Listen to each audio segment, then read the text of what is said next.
O objetivo da aula de hoje, ela é uma aula demonstrativa através de vídeos para mostrar situações reais que ocorrem na pesquisa de campo das plantas medicinais, como é o seu cultivo, práticas realizadas em laboratório. Foram escolhidos vídeos disponíveis no YouTube, que posteriormente foi feita uma separação, uma seleção dos melhores vídeos, e com eles nós montamos uma edição em um único vídeo para facilitar o aluno não ficar indo de site em site, mas apenas num único vídeo você pode ter todas essas informações. Neste slide, nós temos aqui a identificação e créditos dos vídeos utilizados para a elaboração do nosso vídeo único. Então, vamos começar pela colheita. Nessa colheita, nós temos que tomar muito cuidado com relação à contaminação, material estranho e degradação. Contaminação, por exemplo, nós aqui podemos ter o aumento de muitas cinzas se nós trouxermos muita sílica no nosso processo de colheita. Nós temos que também tomar muito cuidado, porque nós devemos colher a parte que nós vamos usar da planta. Nós vimos na aula anterior a quantidade de material estranho que tinha, por exemplo, no abacate. O abacate que foi comprado no mercado pelo professor Marcelo tinha 54% de material estranho, ou seja, mais da metade dele era produto que você não vai utilizar. Portanto, fica complicado dessa forma. E a degradação? A degradação ocorre pela atividade das enzimas, atividades de fungo. Então é um momento muito importante, é um momento muito crítico esse processo de colheita. Quando nós estamos fazendo colheita no campo, nós precisamos fazer o quê? A herborização, preparar uma essicata e levar para um herbário para que seja identificado a nossa planta. Essa identificação deve ser feita por alguém especializado, por alguém que tem um conhecimento e trabalha só com isso. Fazer esse trabalho de identificação. A partir daí, você recebe o nome científico da planta e você tem um voucher que fica com o seu nome e o número de identificação no herbário que você depositou. Isso é super importante para que você possa, então, ter certeza de com qual planta você está trabalhando. Vamos assistir ao vídeo, então?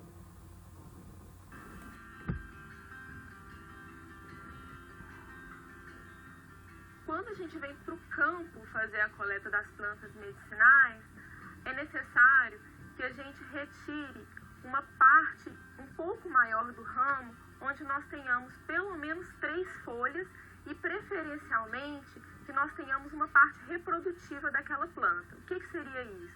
Seriam flores ou frutos da planta.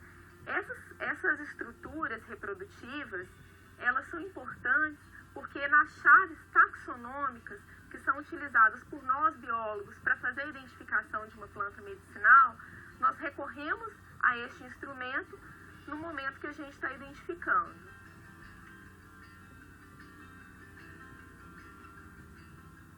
Para poder levar esse ramo para o laboratório, para fazer a identificação, nós utilizamos uma prensa que é formada de 2 estruturas de madeira, que vai ficar uma por cima e outra por baixo, e utilizamos folhas de papelão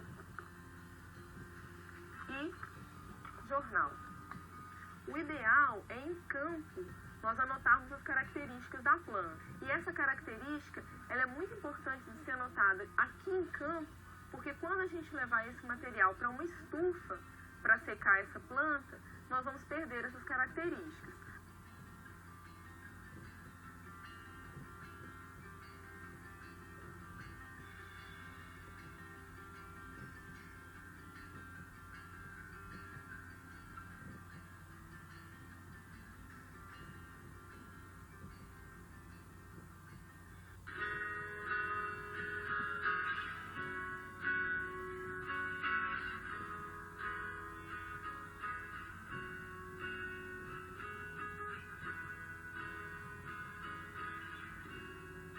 Esse herbário, ele agrega a terceira coleção mais antiga do país. E nós temos aqui cerca de 40 mil registros, um pouco mais que isso, de plantas.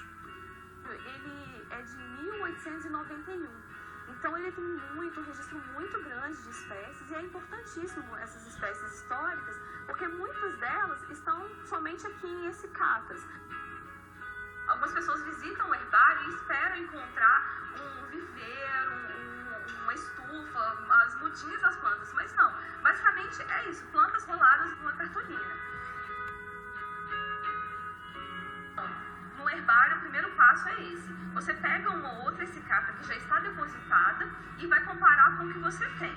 Aqui, por exemplo, a gente tem o barbatimão. Aqui é uma coleta que foi feita em 1897 e essa coleta aqui de 2014. Como que você vai fazer essa comparação? Foi uma comparação bem direta. Você vai olhar a estrutura da planta, a folha, como que ela está disposta no ramo, como que está a nervura. Tudo isso é muito importante para você saber se a planta é da mesma espécie. Outra informação importante também que tem que ser as anotações de campo. Quando você está em campo, é importante pegar um caderninho e anotar a característica da planta em campo. A altura, às vezes é bem importante, o cheiro da planta, a cor da flor, são coisas que são perdidas com o tempo. A gente pode perceber que essa essicata aqui, com o tempo, ela já não ficou mais verde, ela está com um aspecto bem escuro, marrom, e a outra ainda mantém uma cor mais semelhante com a planta viva. Se essas informações todas baterem, você está trabalhando com a mesma espécie, e a sua essicata já está com o registro identificado. E a secagem? A secagem, sim, nós temos um vídeo bastante interessante que fala sobre esse processo de secagem, mostra o processo de secagem, inclusive alguns cuidados que nós devemos ter com relação à secagem. Por que é importante a secagem? Que nós precisamos fazer uma estabilização térmica da planta, né? Nós sabemos que as bactérias, elas se desenvolvem quando a água, o percentual de água na planta está acima de 45%. Os fungos precisam de menos, mas estando acima de 20%, eles se desenvolvem. E as enzimas também acima de 25%. Portanto, nós precisamos ter um percentual abaixo de 15% para que não haja esse desenvolvimento desses agentes deletérios. Mas para nós determinarmos esse percentual, nós precisamos fazer o quê? Aquela perda por dessecação, que foi o objeto da nossa última aula. Hoje nós iremos ver como são desenvolvidos os processos de secagem de uma forma mais prática no próprio campo. Depois desse preâmbulo onde nós falamos sobre a importância da secagem, vamos agora então ao vídeo sobre secagem. São colocadas para secar inteiras. Muitas permanecem com hastes, como o alecrim e as mentas. As flores de camomila são peneiradas através de uma tela de malha grossa. Assim, as flores passam através da tela e as flores misturadas com talos e folhas são retidas. A camomila de primeira é essa que passou na peneira e é constituída predominantemente por flores. Ela tem maior valor no mercado. A camomila de segunda é de pior qualidade e tem baixo valor no mercado. A secagem pode ser natural ou artificial.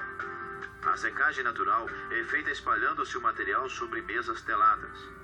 Ela deve ser feita à sombra e em local bem ventilado, debaixo de uma coberta, por exemplo. Folhas e flores nunca devem secar ao sol. As desvantagens desse método são a dependência das condições climáticas, pois só funciona bem quando a umidade relativa do ar é baixa, e o maior tempo gasto para a secagem, o que torna inviável para grandes produções. Para grandes produções, usa-se a secagem artificial. Nas duas propriedades paranaenses, foi construída uma unidade de secagem e beneficiamento do material vegetal. Trata-se de um galpão com paredes, separando a área destinada a cada etapa pós-colheita. Uma área de recepção. A sala de secagem. A área de beneficiamento. E a sala de armazenamento. Deve haver uma distância de 30 centímetros, no mínimo, entre uma bandeja e outra para permitir a circulação do ar e tornar a secagem mais eficiente. Aqui, a secagem é feita através da injeção de ar quente na sala. O ar é aquecido por uma fornalha, localizada do lado de fora da unidade. A injeção do ar se dá através de canais dispostos no piso da sala de secagem. Para promover a circulação do ar, é colocado um exaustor no teto. Esta é a única abertura permitida na sala. Ela não tem janelas e a porta deve ser mantida sempre fechada, para conservar a temperatura e a baixa umidade nesse ambiente. A temperatura do ar de secagem é controlada todo o tempo por meio de um termômetro. Uma material seca em temperaturas relativamente baixas, sendo recomendado 30 a 35 graus centígrados para folhas e flores e 65 graus para cascas, raízes e sementes. Um importante cuidado é secar apenas uma espécie de cada vez para evitar a mistura de aroma e partes de plantas diferentes. Coloque uma ficha de identificação contendo o nome da planta e a data da colheita. As plantas são secas no escuro. A sala de secagem, assim como as bandejas e utensílios, devem ser mantidos sempre limpos, livres de insetos e roedores. A implantação desse sistema de secagem é cara, mas vale a pena por ser muito eficiente, permitindo uma secagem rápida e o trabalho com grandes volumes de material. O material desidratado, por esse método, apresenta ótima qualidade.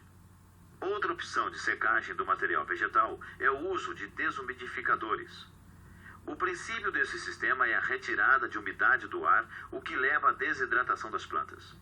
Nesse caso, a sala de secagem deve ser totalmente fechada para impedir a entrada de ar úmido exterior. É um sistema mais barato do que o uso de fornalha, mas para a secagem de grandes volumes de plantas, exige desumidificadores de maior potência, ou o uso de mais de um desumidificador por sala.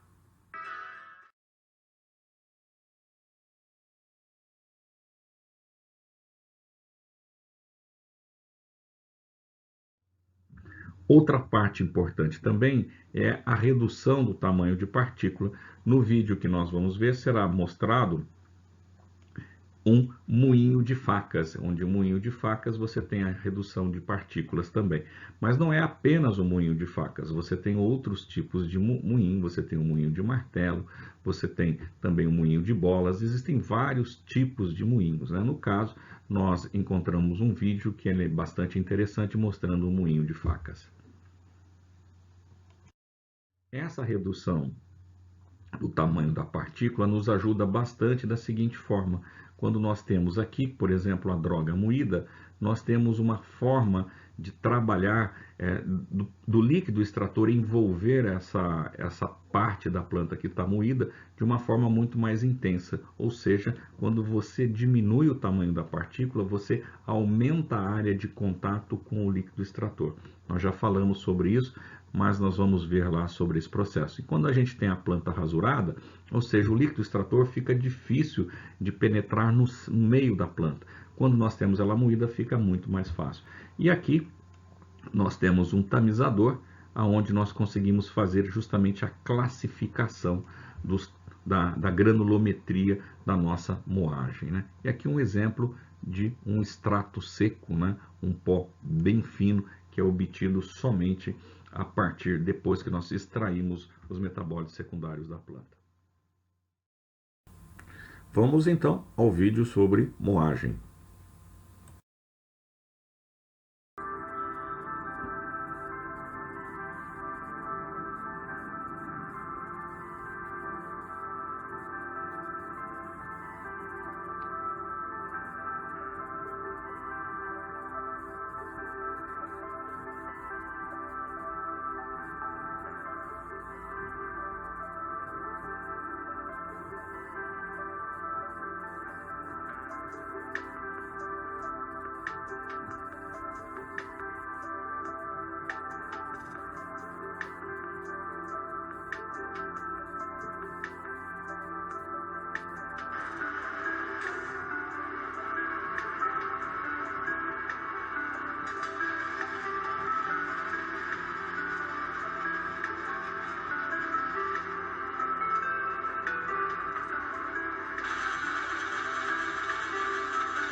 Após nós termos reduzido o tamanho da partícula, podemos começar o nosso método de extração. O primeiro método que nós vamos ver é a percolação, que é um processo dinâmico que consiste em um líquido extrator passando através da nossa droga vegetal. Aqui mais uma vez o exemplo. né, do líquido extrator. E aqui nós temos, lá também no vídeo mostra a importância de nós colocarmos esse septo ou um filtro para evitar que essa torneira fique fechada, fique entupida, perdão.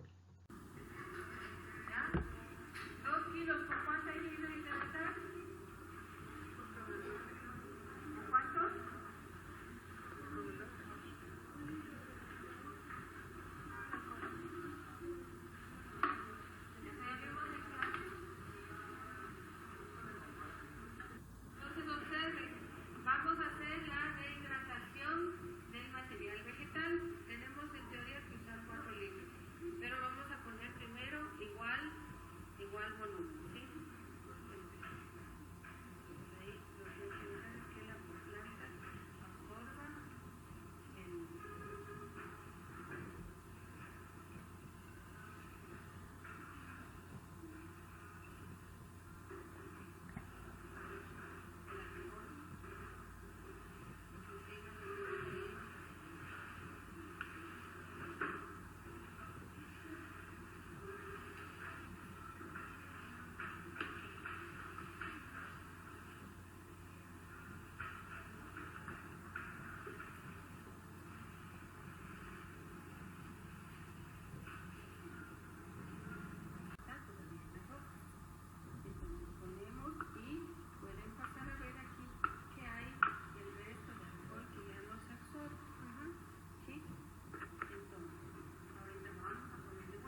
Outro método dinâmico é o método de extração em aparelho de Soxhlet, que é um método onde o solvente está em movimento cíclico e contínuo. Sempre há uma renovação do processo de extração. O solvente evapora, chega até um condensador, volta para o seu estado líquido e depois ele precipita sobre a droga vegetal. Vamos ao vídeo que vocês vão entender melhor o processo.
O método de extração por ultrassom é um método relativamente recente e ele baseia o quê? Nas frequências de ondas de baixa frequência que resultam numa cavitação. Essa cavitação ela forma o quê? Ela vai, de certa forma, essa vibração ela vai gerar, no nosso caso, um alargamento dos poros ou da parede celular. Em alguns casos pode até ocorrer a quebra da parede celular. Tudo isso vai me fazer o quê? Vai melhorar o meu processo de penetração do líquido extrator. Com isso, eu tenho um aumento da eficiência ou uma redução do tempo de extração, o que é bastante importante. Então, na nossa área, na área de produtos naturais, o método de extração por ultrassom, ele não é um método único. Em muitos casos, ele está sendo como um método que assiste um outro método. Então, por exemplo, você tem uma percolação assistida por ultrassom. Percebe como o método fica mais eficiente, mais fácil o processo extrativo quando você utiliza o ultrassom? Então, isso tem acontecido muito na nossa área.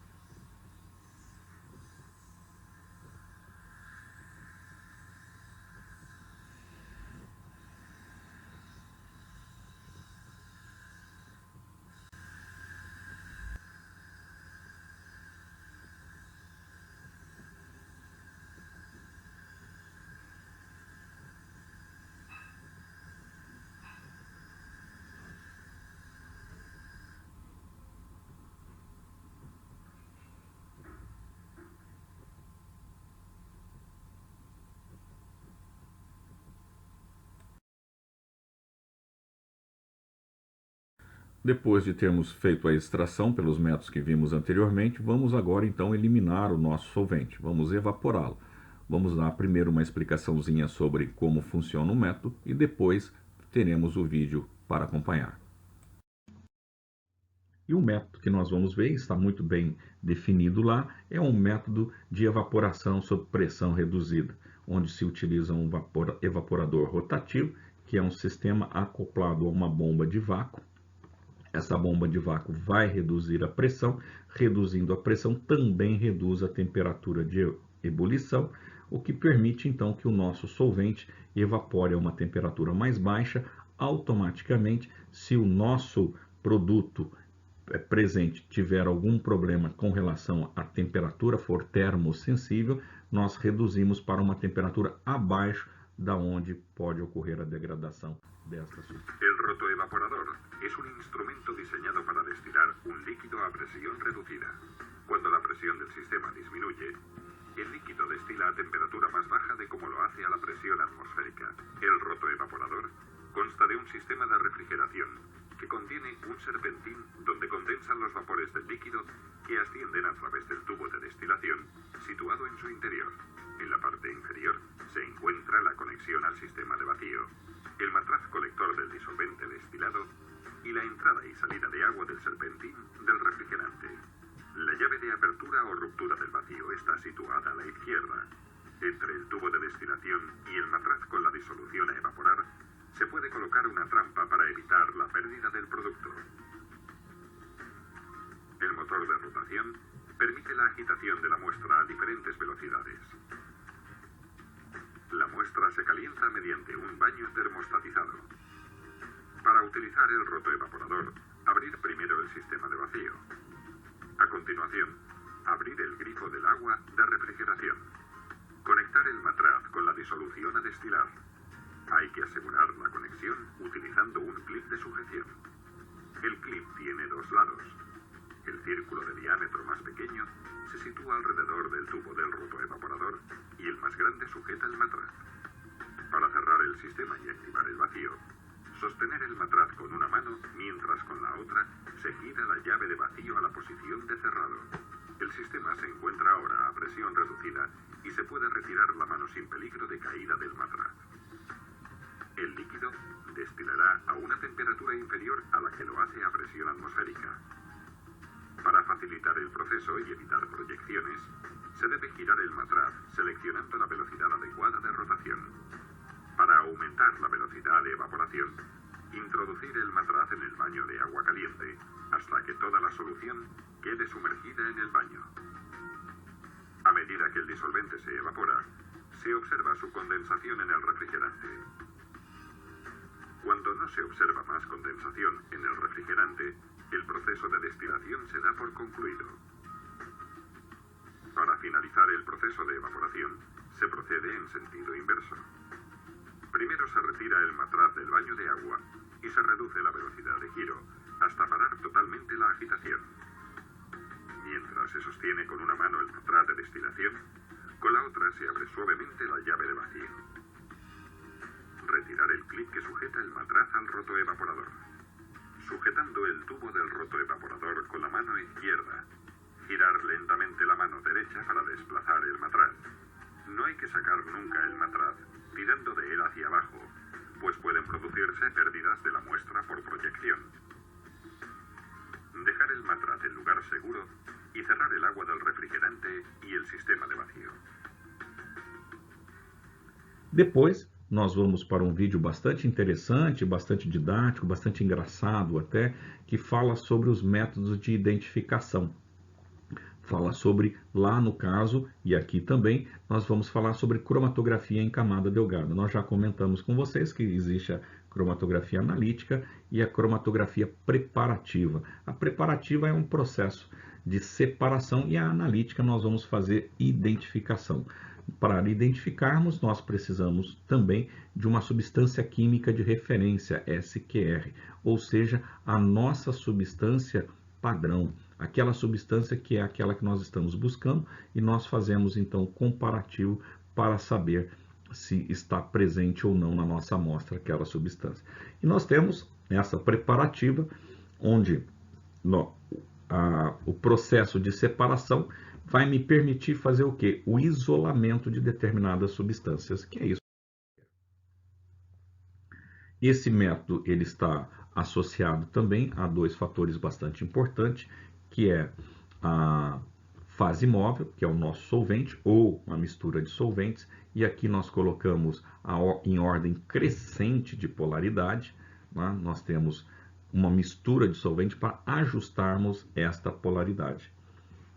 E o princípio básico é a separação justamente por diferença de polaridade entre o quê? Entre a nossa sílica, ou seja, a nossa fase estacionária, que é a sílica, e a nossa fase móvel. Aqui nós temos um exemplo, por exemplo, nós temos aqui a nossa plaquinha, né, onde nós aplicamos ali o nosso produto, e esse nosso produto vai para dentro de uma cuba, vocês vão ver lá, e aqui está a nossa fase móvel. Nossa fase estacionária é essa placa onde nós aplicamos o nosso, no caso, vamos dizer, um extrato que nós queremos identificar. Posteriormente, vai por capilaridade, a nossa fase imóvel vai se difundindo pela placa e com isso o que vai acontecer? Separar aquelas substâncias. O vídeo ele é bastante interessante, a gente consegue ver bem lá.